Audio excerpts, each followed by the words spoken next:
ফাটাফাটিকৰ Mike নমস্কাৰ বন্ধুসকল, ছোৱালীতকৈ বোৱাৰীসকলক কিয় ল'ৰাবোৰে বেছি পচন্দ কৰে? দিনক দিনে বাঢ়ি গৈছে বোৱাৰী লাভাৰৰ ঘটনা। কোনোবাজন ধৰা খাইছে আৰু কোনোবাজন পলাই গৈছে, আৰু কাৰোবাৰ গাড়ী এক্সিডেণ্ট হৈ অবৈধ মাতৃত্বৰ বজা কঢ়িয়াব লগা হৈছে।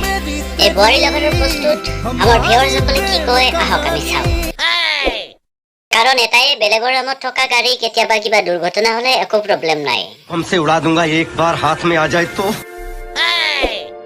বিবাহিত মহিলাক পতালে ধৰা নপৰালৈকে সকলো ফাটাফাট। বিনা ৰিক্সত হেৰি কৰিব পাৰি, ধৰা পৰিলে আপোনালোকৰ দৰে নিউজবোৰে ইজ্জতৰ ধজ্জা উৰুৱাই দিয়ে। इसीलिए समझ रहे हो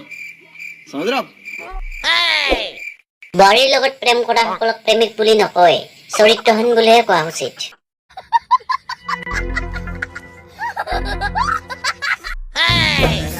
ছোৱালীতকৈ বোৱাৰীৰ হেৰিটো বেছি ডাঙৰ যে, তাৰ বাবে।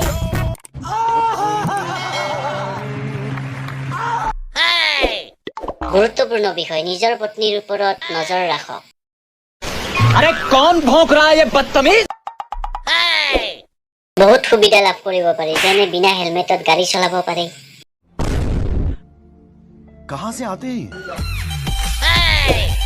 আচল কথাটো হ'ল, ছেক্স কৰিহে ভাল পায় বিবাহিত মহিলাসকলৰ লগত, কাৰণ নিৰাপত্তা লাগে। বিবাহিত মহিলা কিছুমানে পৰপুৰুষক সেই সুবিধাকণ সহজে প্ৰদান কৰে। अभी मजा आएगा ना भिड़ो। আজিকালি ডেকা ল'ৰাবিলাকে বোৱাৰীবিলাকক বেছি পচন্দ কৰে। ন' ৰিক্স ন' টেনচন, বেলেগৰ গাড়ী চলোৱাই মজাই বেলেগ। এক্সিডেণ্ট হ'লে ৰিক্স নাই।